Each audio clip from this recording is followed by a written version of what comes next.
Hi friends, అందరికీ good morning. ముందుగా happy Sunday. Morning లేవగానే బయట వర్షం పడుతుందా, ఆ ఫీలింగ్ అయితే చాలా బాగుంది. ఈ వర్షంలో మీరేం చేస్తున్నారు? నేనైతే ఈరోజు మీకు రాగి సంగటి ఎలా చేయాలో చూపిస్తాను. నాతో పాటు మీరు కూడా వచ్చి చూసేయండి, సరేనా? రాగి సంగటి కోసం ముందుగా ఒక గ్లాస్ బియ్యం తీసుకోవాలి. శుభ్రంగా కడుక్కొని గ్లాస్ బియ్యానికి 4 గ్లాసులు వాటర్ పెట్టుకోవాలండి. అందులో కొంచెం సాల్ట్ వేసుకొని గ్యాస్ మీద పెట్టేసుకోవాలి. అది కొంచెం ఉడుకుతుంది కదా, అయితే దీనికి అన్నం మాత్రం చాలా మెత్తగా ఉడకాలండి. దీనికోసం రాగి పిండిని ముందుగా నేను మిక్సీ పట్టుకున్నాను. తర్వాత అన్నం చూడండి మెత్తగా ఉడికింది. నీళ్ళు ఉండాలండి. ఇప్పటికి ఆ ఉడికేటప్పుడు దాన్ని కొంచెం మెత్తగా మ్యాష్ చేసుకోవాలి అన్నాన్ని. మనం పప్పు తెడ్డుంటే తెడ్డుతో ఎనుకోవచ్చు. మన దగ్గర ఇప్పుడు చాలామంది ఇలా తెడ్లేదు కాబట్టి నేను మ్యాషర్ పెట్టి మ్యాష్ చేసి చూపిస్తున్నాను. చూడండి, అన్నం అంత మెత్తగా అయింది కదా. ఈ అన్నం ఇంత మెత్తగా అయిన తర్వాత ఇప్పుడు ముందుగా మనం రాగిపిండిని మిక్సీ పట్టుకున్నాం కదండి. నేనైతే ఎప్పటికప్పుడు ఫ్రెష్గా మిక్సీ పట్టుకుంటాను. దాన్ని అన్నం మీద వేసేయాలండి.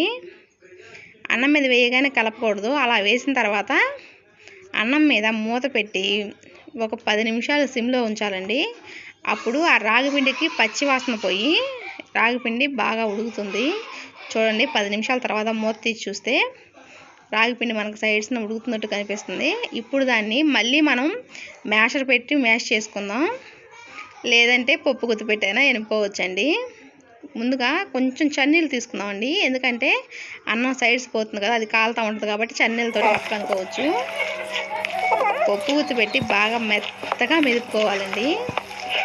రాగిపిండి అన్నం మొత్తం కలిసేలాగా చూడండి, వీడియో క్లిప్లో చూపించినట్టు అలా మెత్తగా మెదుపుకున్న తర్వాత మనం ముందుగా చన్నీళ్ళు తీసుకున్నాం కదండి, ఆ నీళ్ళతోటి సైడ్స్ అయిన అన్నం మొత్తాన్ని అలా అదమాలండి. అదిమితే అన్నం వేడి చల్లారకుండా ఉంటుంది. సంగటి వేడివేడిగా తింటేనే బాగుంటుందండి. ఇలా బియ్యం వేయకుండా కూడా చేస్తారు. ఈసారి ఎప్పుడైనా అలా చేసి చూపిస్తాను. ఈ అన్నాన్ని మొత్తాన్ని సైడ్స్ అయిందని మొత్తం తీసుకొని అన్నం బాగా ఫ్రెష్ చేసుకోవాలండి. అప్పుడు అన్నం వేడి చల్లకుండా ఉంటుంది కదా. ఇలా బాగా ఫ్రెష్ చేసిన తర్వాత మళ్ళీ దీన్ని గ్యాస్ మీద ఒక 5 మినిట్స్ ఉంచాలండి. అప్పుడు మళ్ళీ రాగిపిండి ఎక్కడైనా పచ్చివాసన ఉన్న అన్నం కూడా కొంచెం నీరు ఉంటుంది కదా, ఆ నీరు కూడా దిగుతుంది. మొత్తం అలా అయిన తర్వాత మూత పెట్టి ఒక 5 మినిట్స్ గ్యాస్ మీద ఉంచాను. 5 మినిట్స్ తర్వాత చూడండి, సంగటి అయితే రెడీ అయిపోయింది. దాన్ని మనం ముద్దలాగా చేసుకొని తింటే టేస్ట్ అయితే సూపర్గా ఉంటుంది. ఇప్పుడు సంగటి ప్రతి ఒక్కరు చేసుకొని తింటున్నారు కదా, దీనికి కాంబినేషన్గా ఈరోజు అయితే నేను చికెన్ కర్రీ చేశాను. మీరు పచ్చళ్ళైనా బాగానే ఉంటాయండి, దీంట్లోకి మిరపకాయలు అయితే ఇంకా బాగుంటుంది. మన వీడియో నచ్చితే మన ఛానల్ని సబ్స్క్రైబ్ చేసుకోండి.